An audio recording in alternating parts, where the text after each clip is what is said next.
you to those who are participating and viewing this business development workshop.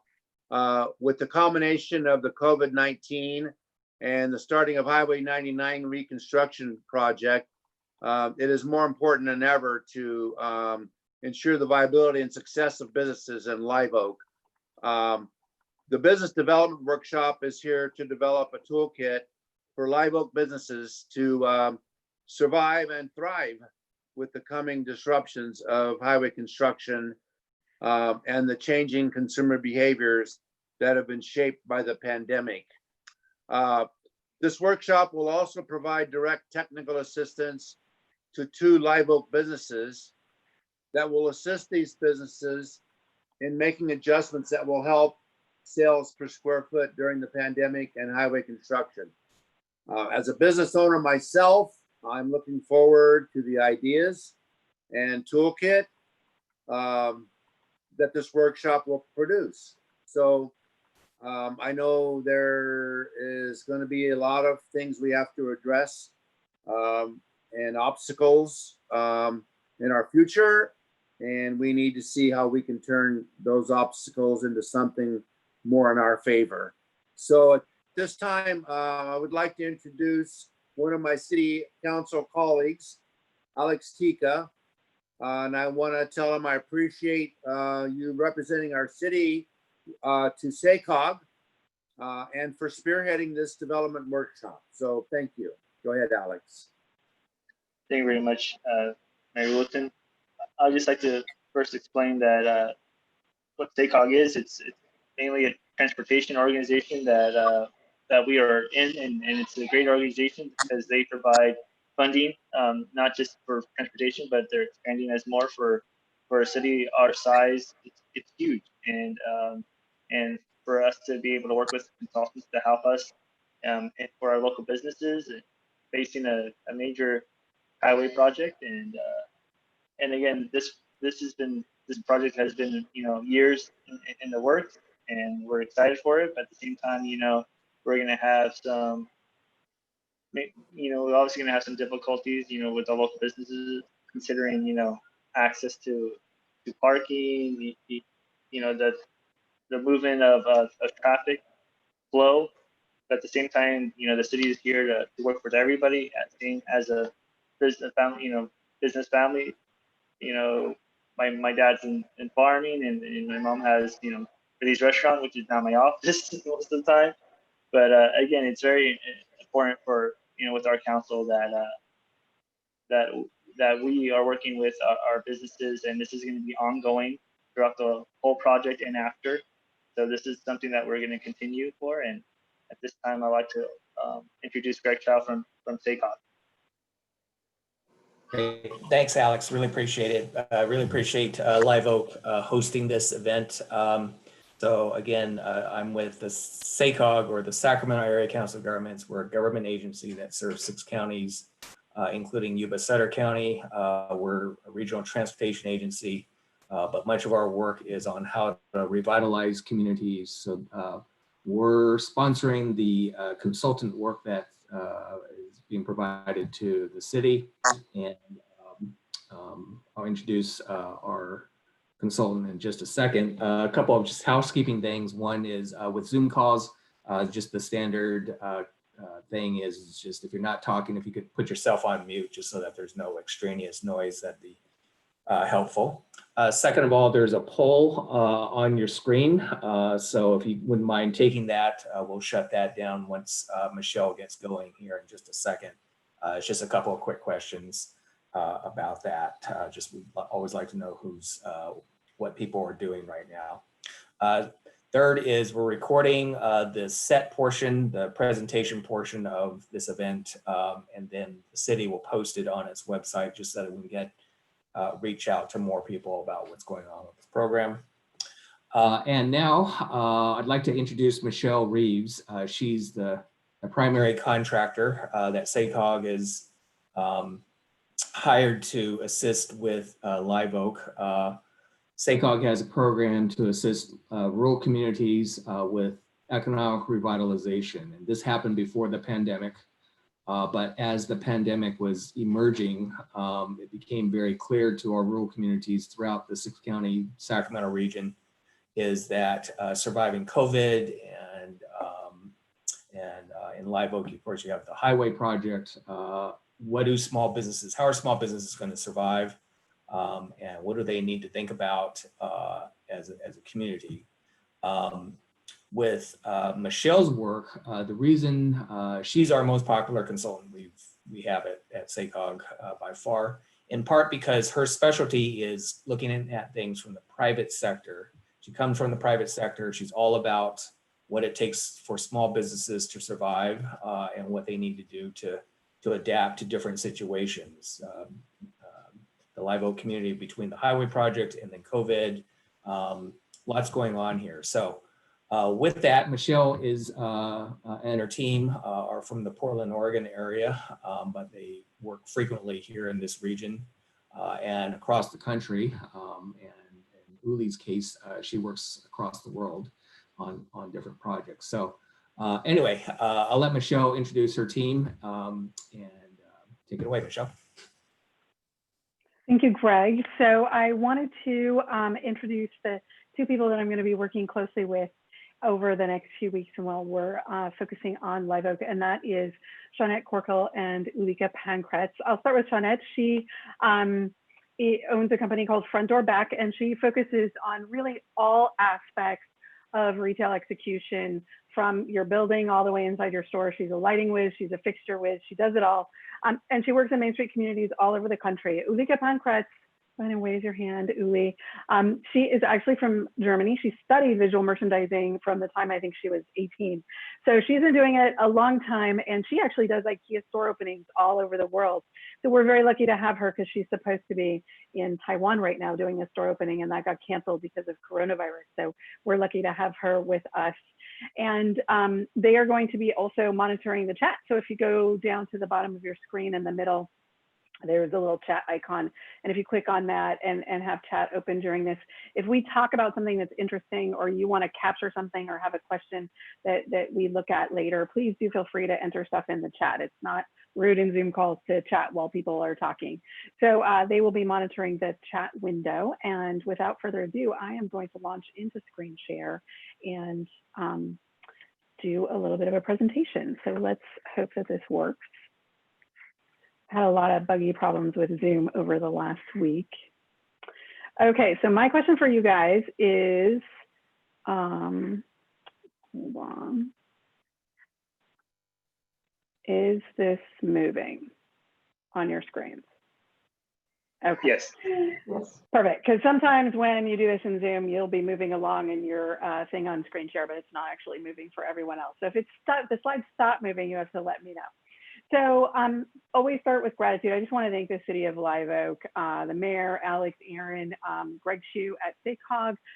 The people are going to come up and answer some questions on our little panel, and the people who came today. So thank you for coming. And as was mentioned earlier, this is a multi-step process, and this is just the first step. So we're going to talk about brick and mortar in the era of both the pandemic and road construction. So you guys are really just piling it all on all at once.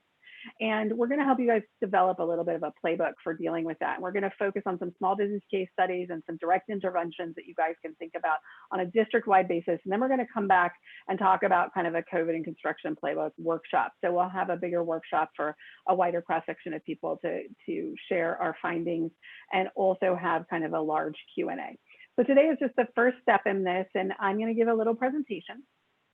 And we're going to have a couple of people, Brenda and Alex are going to step up, and I want to just share information and talk about what they're seeing in terms of programs and response, and then a Q&A with anyone who's in the presentation.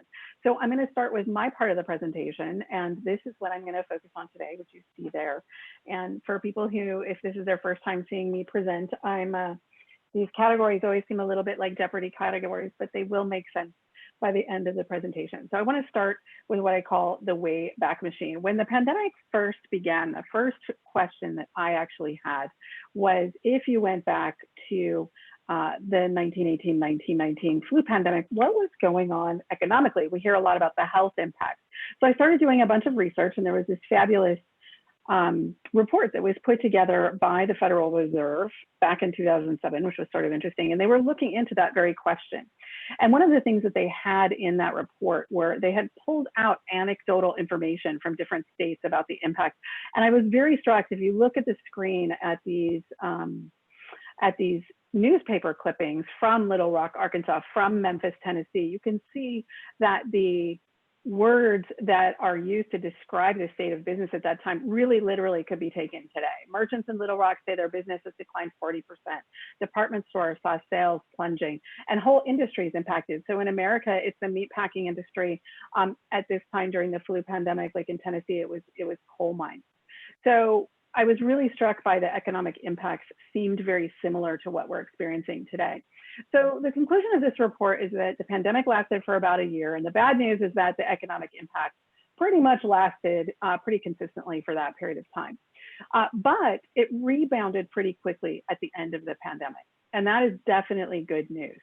So all of the businesses, the retail, fitness, service, restaurant, all of those things that were hit really hard, rebounded very quickly. So some people use that metaphor of it's a little bit like a wildfire and then stuff sprouts up at the end and grows again. So that's kind of what was happening. So the fact that it rebounded quickly makes me think, okay, what was happening in retail at that time? Why did it rebound so quickly? What was happening then? So let's look at the state of commerce at that time. So the first thing is that you could pretty much order anything from a catalog. And I think this is one of my favorite images from a Sears catalog, because if you look in the bottom, you can see that there's even a carriage for sale. Like you could buy everything. And the Sears catalog also sold kit homes, which were super beautiful. And this home was $64.88 at the time, and it was a 10-room colonial. So you could really get anything from the Sears catalog.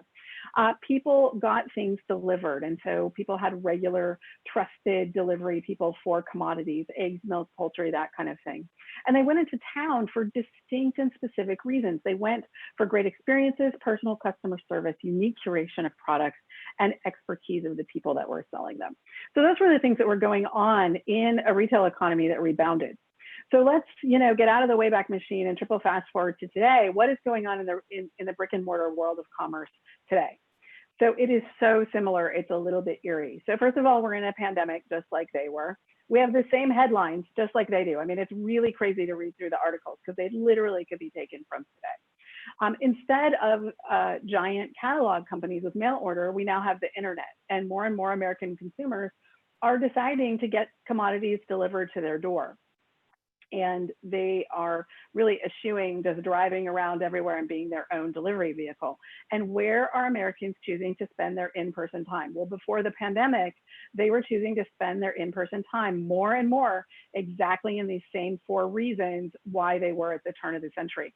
So this was a trend that was happening in brick and mortar before the pandemic hit. And all the pandemic is doing is accelerating these trends that were happening anyway.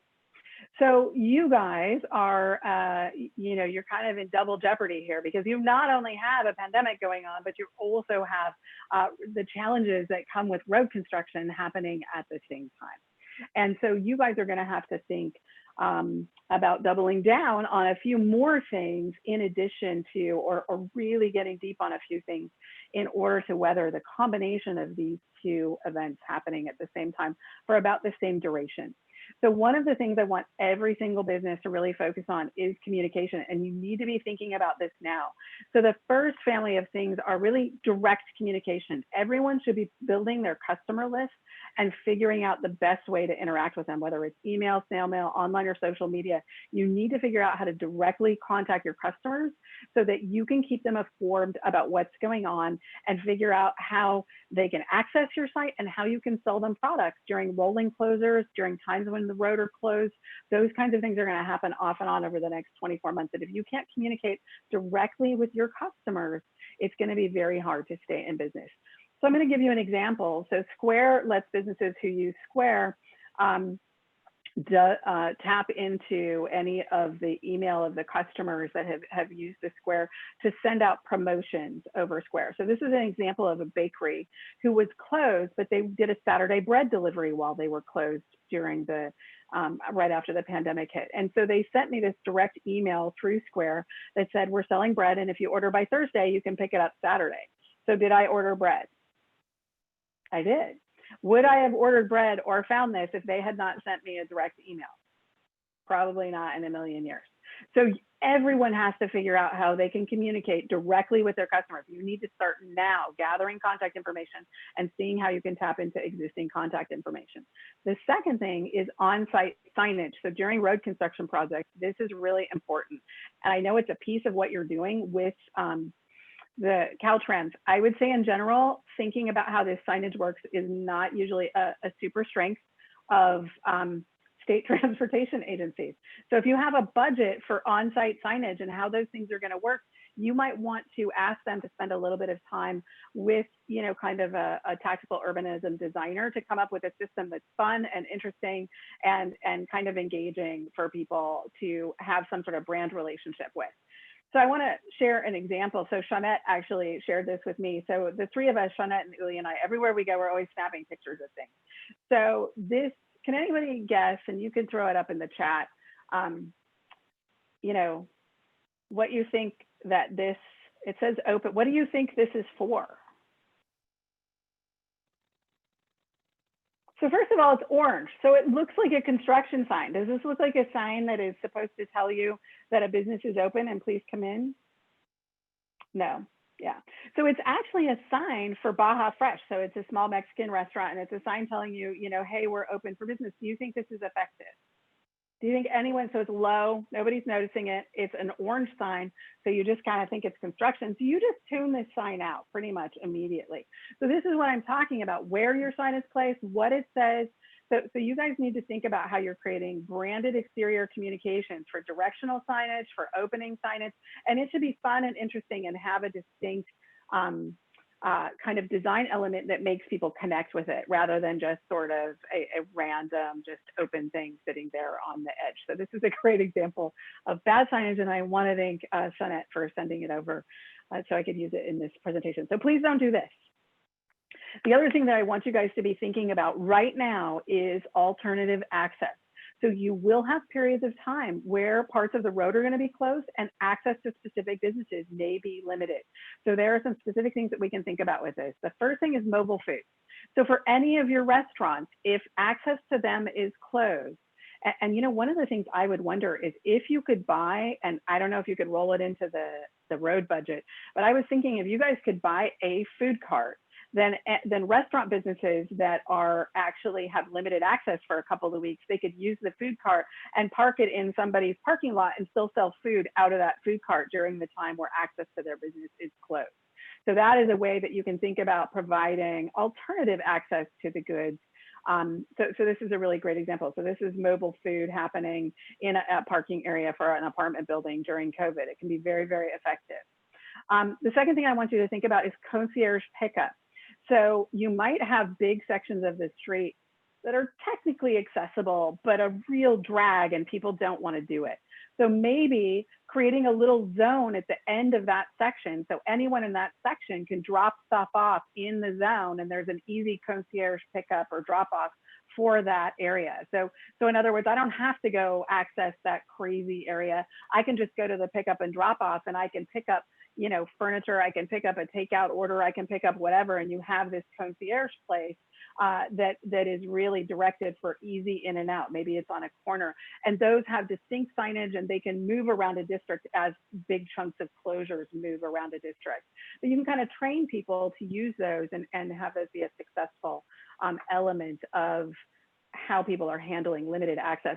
And then the third is really just thinking about how you're using your outdoor commerce for or you're using your parking lots for outdoor commerce. So if you have a section of the road closed and you have a mix of some retailers in there, it might be fun to have some outdoor events and some parking lots where you make it sort of a thing for the community to go to in an area that's open where, again, people can sell their wares and have a little bit of a party. Maybe it goes into the evening.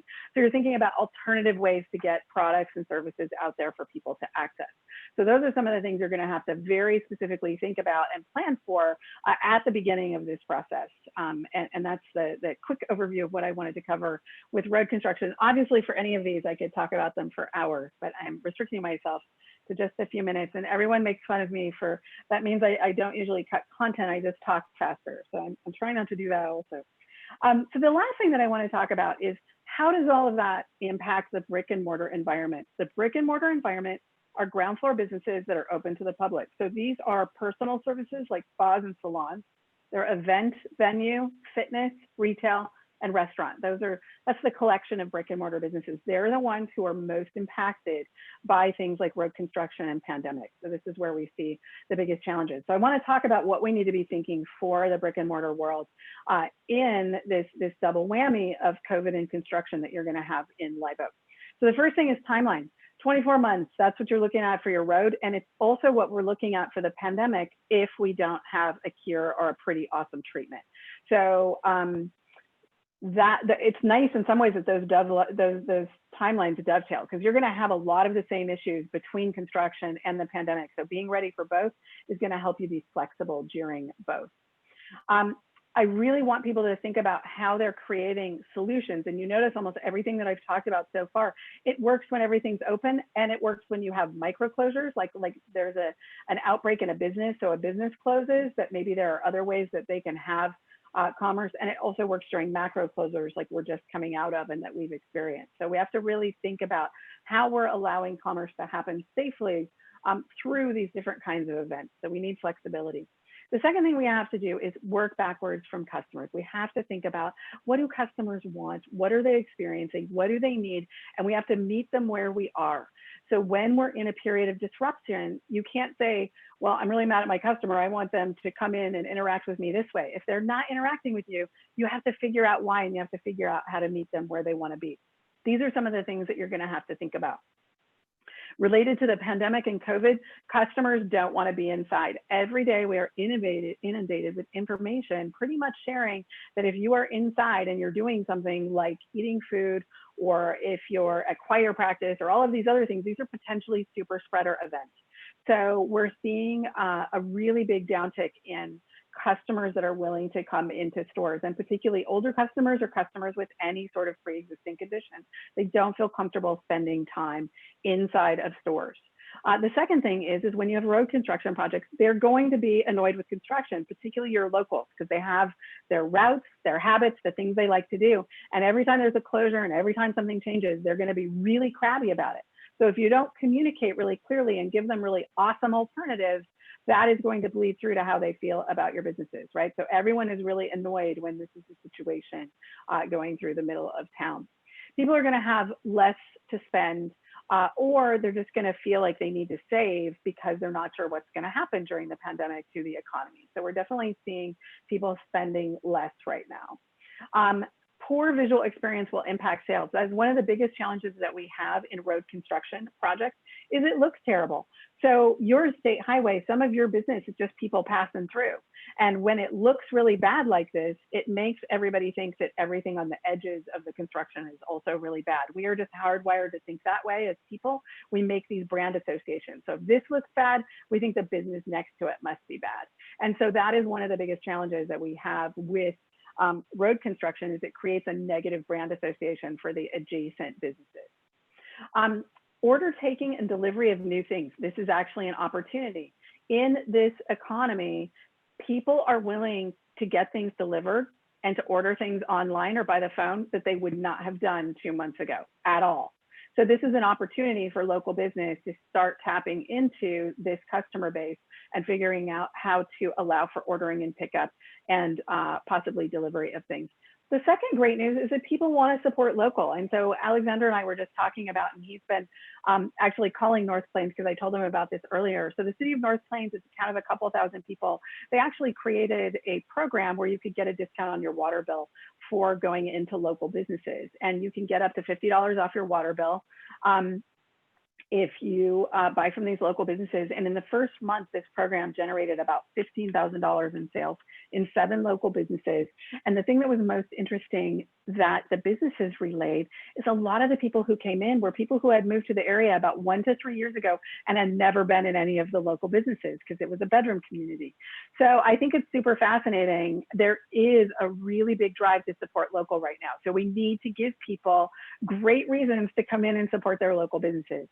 And then the last is that people really are starved for social distance interactions. They want to do things with other people, but they want to feel safe. So this is why in cities and in urban places, everyone's so excited at 7 p.m. to go bang their pots and cheer the frontline medical workers, because it's a social interaction too. And so you're on your own balcony and you're not interacting with strangers, but you look across the way at your neighbors every single day, and it becomes this kind of joyous human celebration as well. So those are the things that I want people to think about in terms of consumer behavior. And as a business owner, what you want to be doing is working backward from this list at all times and thinking about how you're meeting where customers are, how they're feeling, and what they're going to want from you as a business, because you can drive sales if you take these things into account. So I'm going to give some examples using this kind of framework. Great experiences. So I cannot stress how much I think exterior commerce is going to be a super important part of how we create a safe environment, not indoors, for people to eat, to shop, and to sort of be around other human beings, but in a socially distanced way. So I think thinking about, and I gave you some examples earlier of how you are providing opportunities and spaces for exterior commerce, and that means food and products. And then also thinking about what you can be doing now so you can leverage the road improvements that are coming. So I'm going to give you some examples about preparing for that. So remember how I said the brand association of a bad road and road construction means that people think the businesses are bad and maybe under construction. Likewise, if you have an awesome road, you're going to get this positive brand association from that. So what you want to do during construction is you want to make sure your businesses and your buildings are doing their work so they're ready to leverage that new road. So this is a community in Tigard, Oregon, and this was kind of a crazy road. It was a little bit of a bypass from a 6-lane Highway 99 that people would scooch through, and it had lots of buildings with big parking lots. So it has this post office, it had a drive-through McDonald's, it had some strip malls, and then a weird kind of collection of some older buildings all on this one street. So they did a Green Street project on this road, and there was a lot of big construction right in the middle of the road. So while that construction was going on, what we did was work really heavily on creating those cross-pollination opportunities and people coordinating together to drive sales for all the business in the district, and how to upgrade the buildings and the windows of the businesses so when the road opened, everyone could get the benefit of that positive brand association. So that's a during, and here are some of the afters from this community. And again, it was a Green Street, so they put in quite a bit of greenery. But that district went to massive vacancies. Nobody went there, to being a really high destination district that's become very successful. And so you had a lot of businesses that sort of looked like this and ended up being like this. And these are largely sort of exterior improvements tying into what was going on in the Green Street. So another example I want to give you is from California. So this is from Citrus Heights. And when I'm in an in-person presentation, I usually ask, what does everyone think this building is? And it's kind of funny how we think in little archetypes, because people see that roof and everybody thinks it's a church. But it's not a church, it's a restaurant that had been vacant for 10 years. And so they are doing a lot of road improvement work to Auburn Boulevard, but in conjunction with that, they used some SACOG money to create a program where when improvements to buildings came over the counter for anything active, they would bring some design funds and some money to help with some exterior improvements to make it look better. So here's the before, here's the during, because we really wanted them to have some outdoor seating and a festive atmosphere, and here's the after. And Crepe and Burger, everyone noticed that there was a cute bright red building on the street because everything was tan before that. And this was really successful, so successful they opened a second location within a couple of years. So really thinking about right now, while you're in the road construction phase, what can you be doing to improve your business facades and your business windows so they can take advantage of the new road when it's done? Really big thing to think about in terms of great experiences. Personal customer service. So shopping appointments are not just for ladies who lunch. This is a used Lego store, and they do shopping appointments now for families, so they can feel safe coming in with just their family, and then they clean everything in between appointments, and then they have regular open hours too. So one of the ways we can meet the needs of customers that might not be able to come during open hours is to have private shopping appointments or Facebook shopping appointments. That is a way to create great customer service. I wanted to share a candy example. I was talking with clients in Duluth, And Shannon, one of the women who works in a district in Duluth, she said that her favorite activity right now is driving to the Great Lakes Candy Kitchen, and she calls them and she orders some candy, and they have a whole really cool pickup station outside. So it's already paid for. You don't have to interact with anybody. And she has this lovely drive through the country, and she picks up her candy and she eats it on the way home, and just looks at the beautiful scenery and the farms and other things on her way back. So that's an example of creating a great experience, even when you're closed, for people in a pretty wide trade area. So personal service, thinking about how you're meeting your customer where they want to be, really important. Unique curation. So you can think about how you're aggregating your products around how your customers find themselves right now. So one of the big things that we have are a lot of kids at home. And we have either kids at home from daycare or kids at home from school. And even though they may be going back to school in August or September, we don't know over the next 2 years how many times they're going to be coming back into the home. This toy store has no online presence. They don't have their products online. What she has is a great connection with her customers.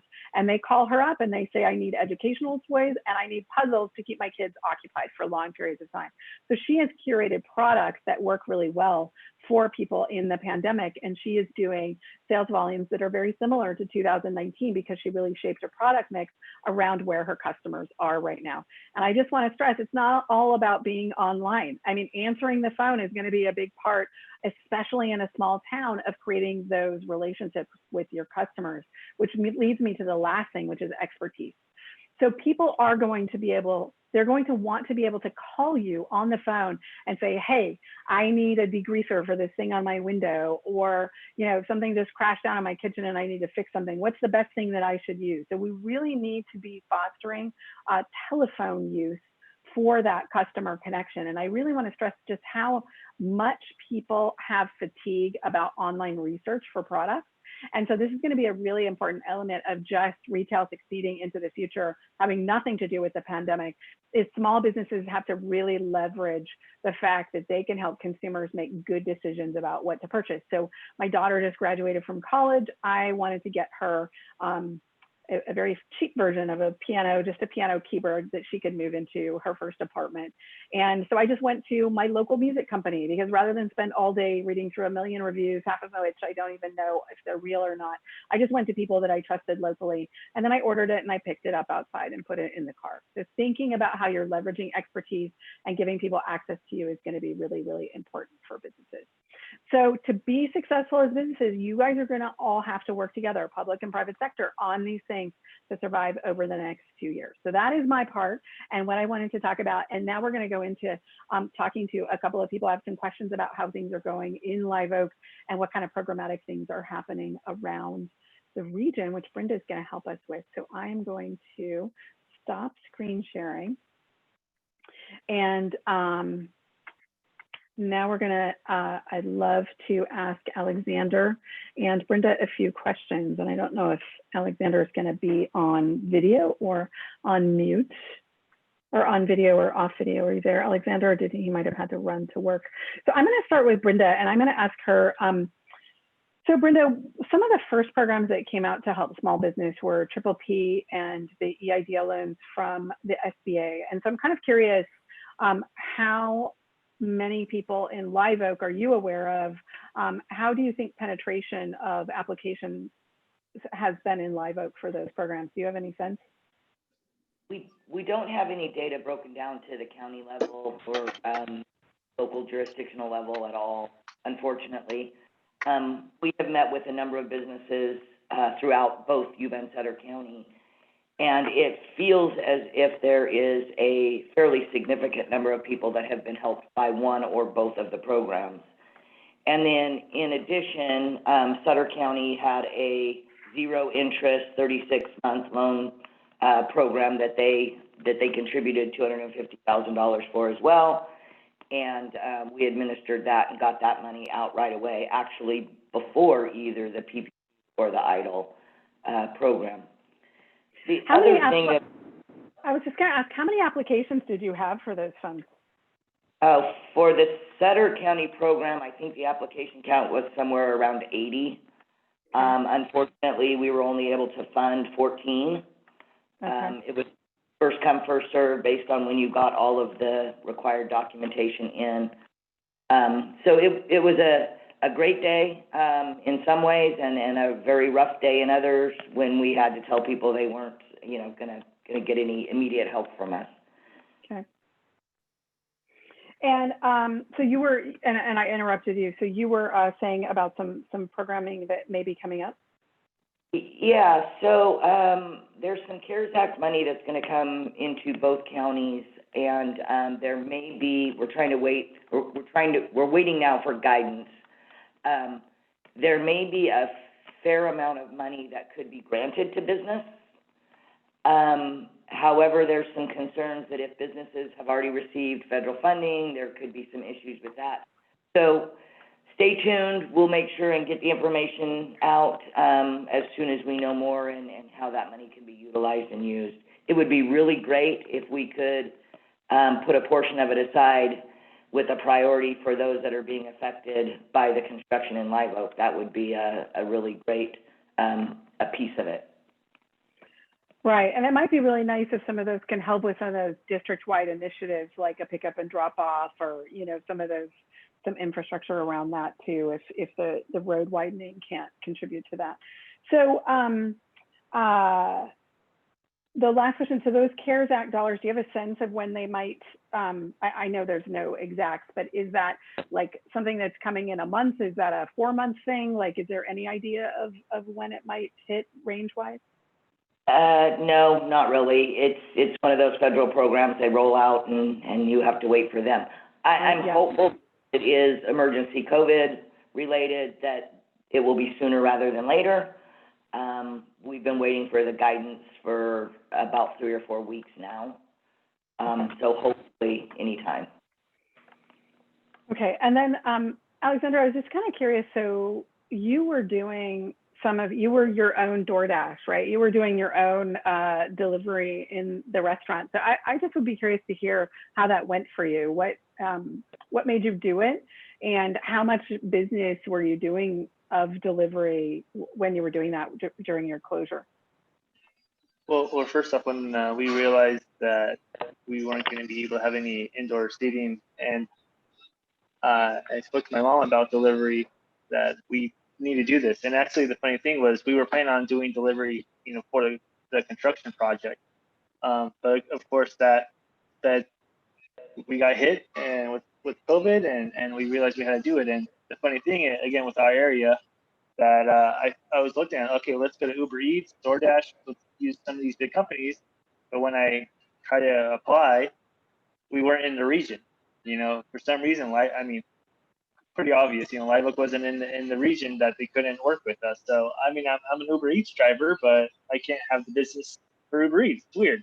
But so we just did it on our own. We did advertising in the newspaper. We put it on Facebook. We called in, and the response was overwhelming. A lot of customers supported it and are still using it. And I was surprised when we advertised it. We had customers from Sutter, from Marysville, Olivers, the south end of Yuba City, all the way up to Gridley, all the way up almost to Floresville. We had customers outreach, and I was telling customers, even though they're in Wheatland, like, hey, we'll deliver to you. I wasn't shy. We weren't shy about it, and it's something that we were able to utilize. And if there's any way where other businesses can do delivery, I know it's for the food industry it's a lot easier. But again, if there's other businesses that can provide customers products with delivery, it's something that we can do. And I was looking into it that if we did this something citywide, because of course the big issue is liability, right?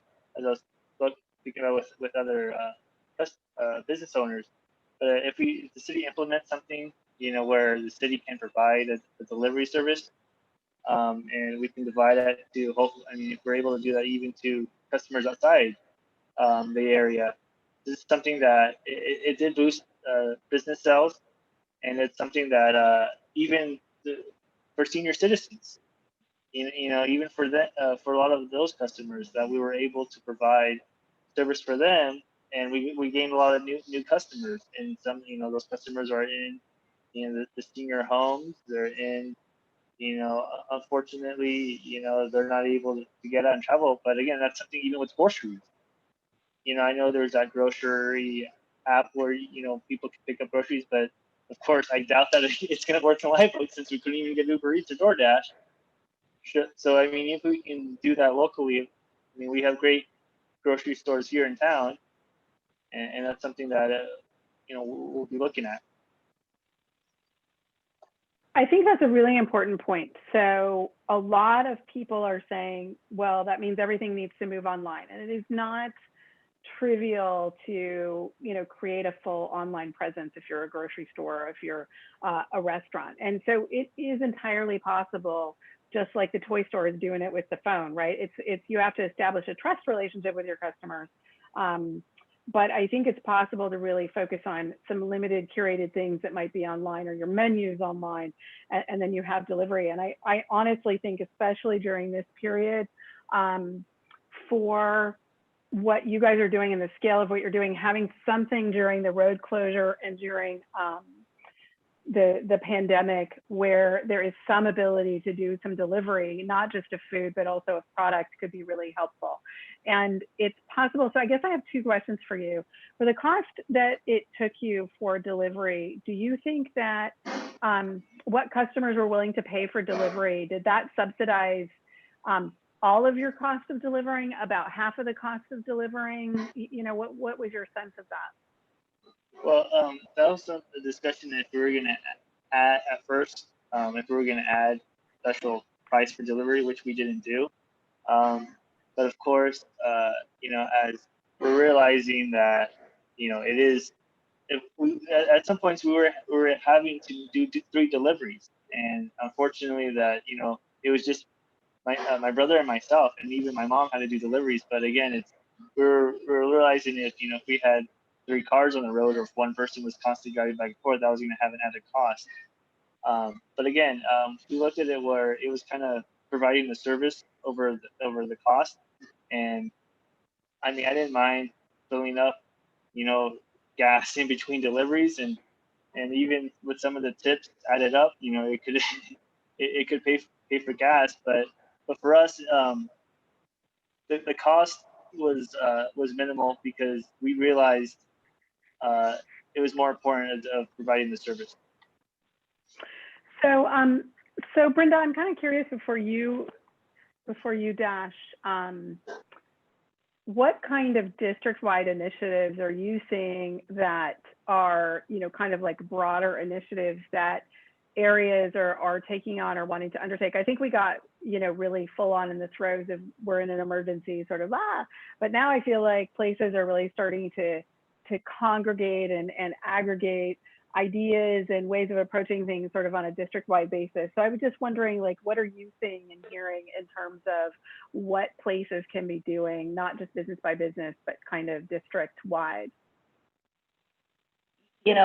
For me, and I'm a lifelong resident, which is a very, very long time, but we have an extremely flexible and our community is so adverse to struggle, to challenge.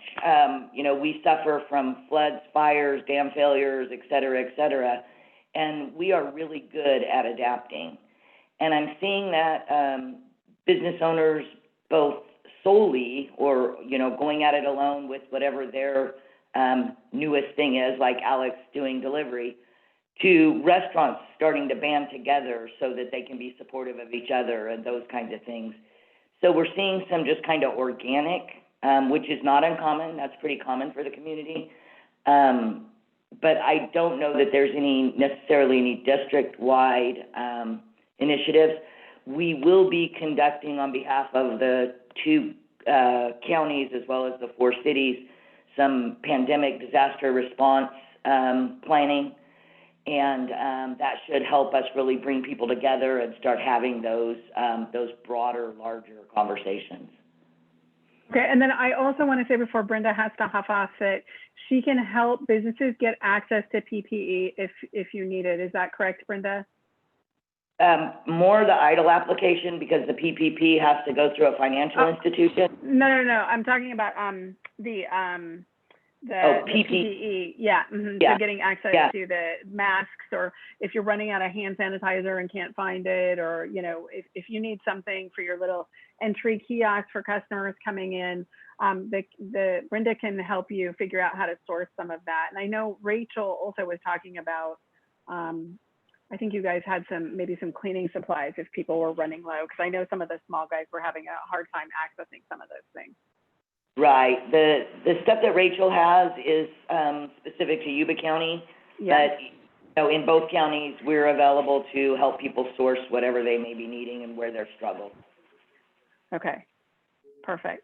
And so should they just contact you? Do you want to put your, because people may watch this later, do you want to put your info in the chat window, your email? Yep. Or did you put it in earlier? Okay, perfect. So so if anybody needs access to some of those things, because I know just as a small business myself, it's really hard to get your hands on those things. Brenda can definitely help you with that. And then last question for you, Alex, do you think that businesses would be interested in banding together to try and get some of those economies of scale? Like we're noticing that in Portland, for instance, say a bunch of businesses on a street are doing their own delivery, and they'll be out delivering, and they'll see the business next door to them in their car also delivering to, like somebody next door. So everyone's kind of driving around the same place. And so that's something that I'm curious about. Would all the businesses be interested in banding together for that?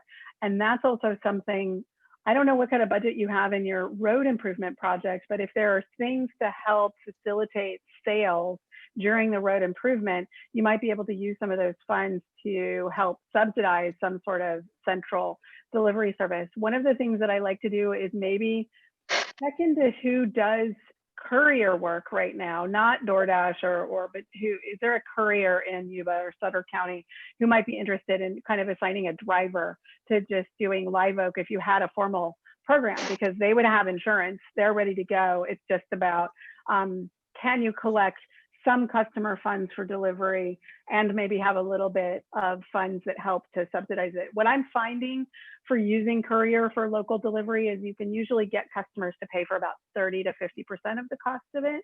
So you would need a subsidy of, maybe 50%, maybe a little bit more, but it depends on how many people sign up. So, and the more you can make it kind of a central pickup. So, maybe your restaurant is the central pickup. And so everyone knows, maybe they're doing food delivery on demand, but for products, everyone knows if they bring it to your store, they'll pick up there every day at 5 and deliver it to people the next day so they can optimize a route and make costs lower, kind of thing. So I like kind of working with an existing courier company because they really understand the logistics and how to minimize the costs. And then you don't have to worry about insurance. But it might be an interesting thing to see if you could band a bunch of businesses together and create, at least during the road construction, some sort of subsidized, kind of cooperative that's doing delivery. No, I mean, to me, that seems like a plausible idea because, with being a small town and, and with the businesses here and the relationships we have, again, small town, people usually know everyone already. There is some form of relationship, and we're in this together at these times, and we can, again, I do like the idea of having a courier, something like that, and that again has the who already knows what they're doing basically, and again, we're just connecting, customers, we're connecting products all together, into one, and also, with the location as well, it's one of those things where our town is literally split, on the highway. so again, maybe we with a centralized location, we can do one or two, because again, there is definitely east side, west side, of how we're separated. So that's something that we can definitely look into it and encourage, because that's one thing, like you said, it is the communication is a huge factor, and again, communication with the city, communication with businesses, all together, and to our customers. Right. So for the next 2 years, you guys are in the communication business, facilitating, getting people to talk, getting people to work together. I mean, that's going to be the biggest piece of this. I'm kind of curious, Christy and Kelly, how business has gone for you, both during the closure and post-closure. If either one of you wanted to weigh in, I'd be really curious to know what you guys are experiencing. For us, sorry, Christy just stepped out and her thing's echoing. Can you mute yours? I wouldn't say it's making difficult work. It's making it harder to do work just because we're not able to see clients in person and trying to have to reevaluate how we do things. And a lot of our clients are older farmers, so they don't do social media. They don't do, you know, most of them have a flip phone. So switching and figuring out how to adjust for that has been difficult, needless to say. So for us, that part has been hard, just figuring new ways of working with our growers, making things just go slower. Right. So what is their preferred method of communication? Is it mostly phone? Yeah, phone with the growers, phone in person. So we normally do a lot of field visits, a lot of in person or growers coming in to the office. So finding new ways of trying to get paperwork and getting them to sign paperwork is making it more difficult. Which is hard to do on a flip phone. Yes. Yeah. And so you guys are doing, what do you guys do exactly? So we farm in the community. And then I have an ag consulting company. So we work with growers mainly in our area, but all over the state, and helping with federal programs and regulations and state programs and regulations. And are you concerned about the road closure too, in terms of how it impacts your office, or do you feel like you're already having to adapt in a way to some of these things because of the pandemic? So I'm kind of curious what your concerns are around the road closure. Issues like today, the phone line wasn't done right that goes across the highway. And so we lost our phone services. We're going in and out, and then our internet. And so like it would work, and then you have to adjust, and 5 minutes later, it's not going to work. And then it does work. And then they fixed our neighbors, and then that made ours go out altogether. And so then ours finally got back up and weren't running. So and with the pandemic, and everything, since we have the pandemic now and everything, webinars and all the Zoom meetings are important. So it makes it hard when we're trying to communicate. And I was trying to send off a contract, and I had to try to see if they would accept a picture of it from my phone. Even it didn't work out. It was a whole thing. It has to be in a certain format. So, so I think that's interesting. So I think, Alex and Bob, two other things I would think about there as you're planning road construction. I think a lot of times for brick and mortar business, the internet's important for point of sale, but in the era of the pandemic, if you don't have internet access, you're completely dead. Like it's not an optional service, and it is not, in an era where people are just not coming in for in-person stuff, like that is not an optional thing. So you need to definitely work with Caltrans on both how they're being really tight with that plan, and can you set up a redundant, maybe a public access Wi-Fi during that. So if something does get knocked out, the businesses can at least tap into some sort of public access Wi-Fi as a backup.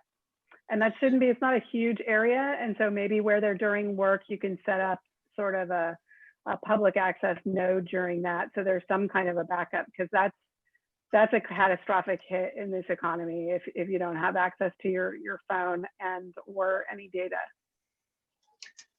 Now, again, the good thing with the Wi-Fi is true, because where the Evans, when Kelly's business is located, we do have a city-owned building near that. It's across the street, and if we're able to have a strong enough public Wi-Fi hotspot, if we attach it to that building, it can definitely have her business and the existing businesses all along that area.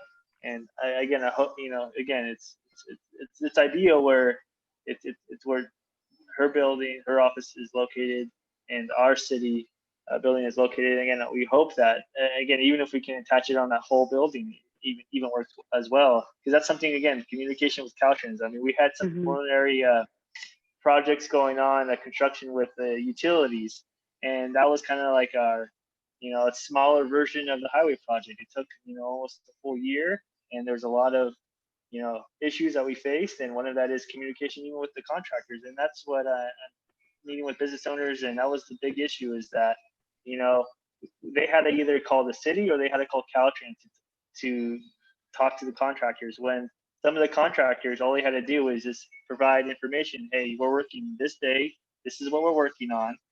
So this is what can get affected: your water, your electricity, your phone. That got lost in that whole mix. And that's something that as a city, we're really pushing for. Like, hey, you guys need to notify the businesses of what, and the homeowners of what exactly you're doing, and the best times for that. Obviously, if the contractors are going to be working on water, it'd be best if they do that early enough before the business is open. Unfortunately, we can't control the project, but it's just that communication. So I think that definitely, given your community makeup and like some of the challenges with, the second you said flip phone, I had a little flashback, because talking my mom out of her flip phone was a really big job. So my mom still has one. I know. So I think that, snail mail is going to be important. In person, just popping by the businesses and leaving in-person communications. And then you might want to think about, in terms of social media, when you have an older demographic, Facebook is probably the best channel. If you could create a Facebook group for road construction information that could just intensely be about that, so that they don't have to go to your city page and, they don't necessarily want to read all about the city council meeting or what you're doing with, I don't know, a school decision or whatever. So if you could create a Facebook group, that might be something that would be good for just getting information out. And then, of course, if you've got a local paper or something that goes in there.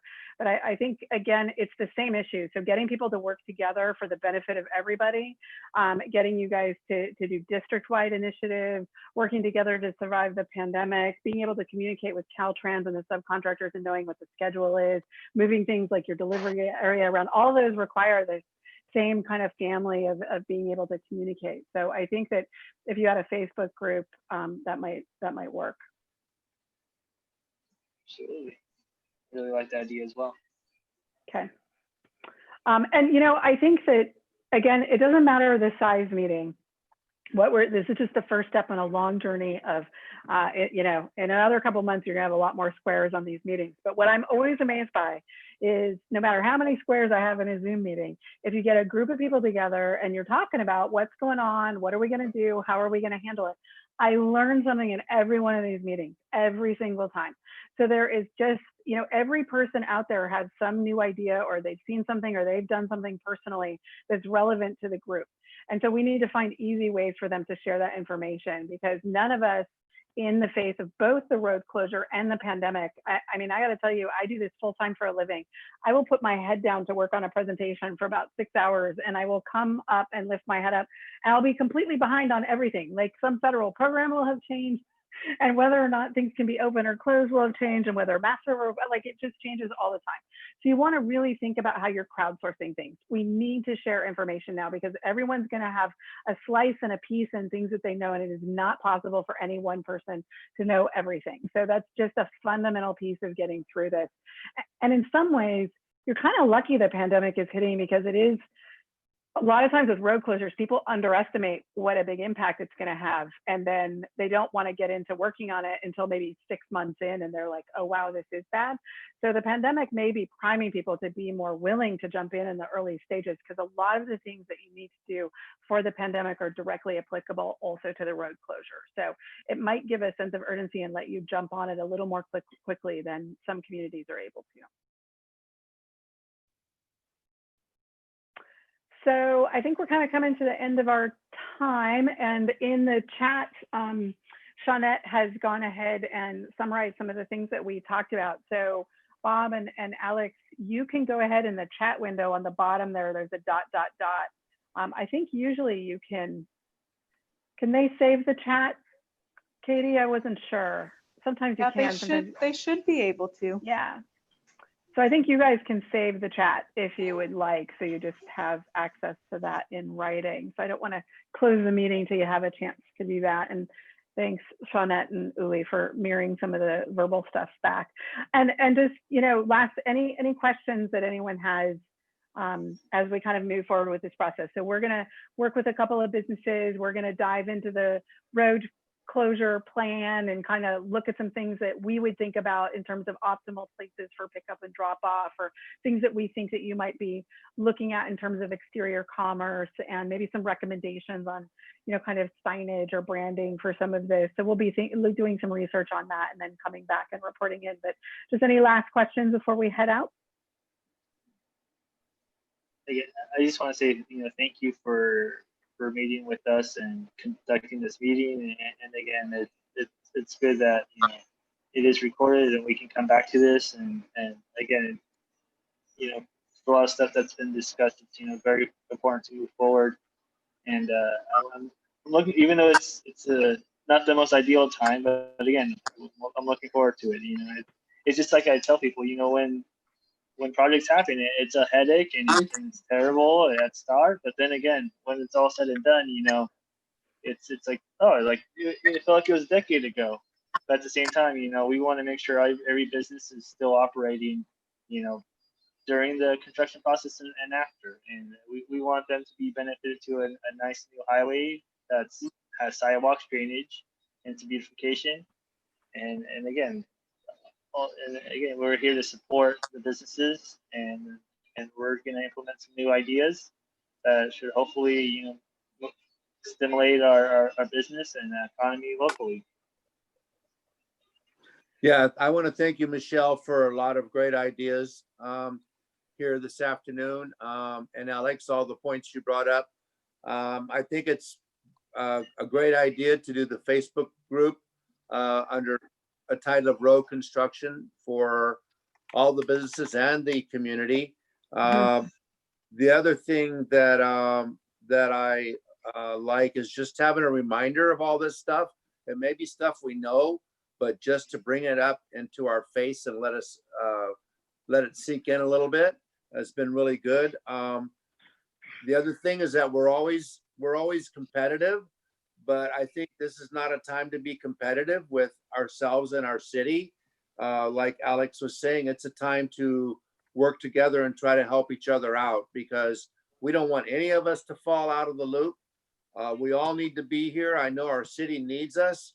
Alex's, Betty's, my pizza factory, the other businesses in town, we need those businesses. And I think finding a way to alert our community about that, I think they're coming around, but it's really good to be able to communicate to the community how important the businesses we have here are, because everybody's always wanting to go out of town, you know, and there really is a necessity to promote your businesses in your city. So a lot of great ideas here. Looking forward to the next sessions, and I just appreciate you being here today, you and Greg.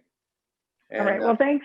All the rest of you, thank you. Yes, well, thanks for having us, and we're really looking forward to doing a deeper dive.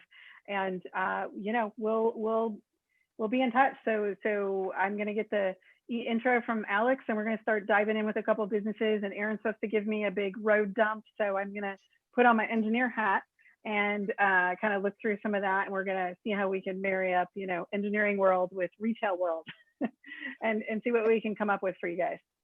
Well, it was a great presentation, and I'm looking forward to our businesses networking as much as we can. So thank you. That's right. See, we got to get Christy to have some coupons for Betty, so when somebody comes in and does something, they hop by and get some food, right? Like, we want to think about how we're interconnecting you guys and how you're all supporting each other. Exactly. Right. Lots of opportunity. Okay. Awesome. All right, guys. Thank you. All right. great day. Thank you. Thank you. You.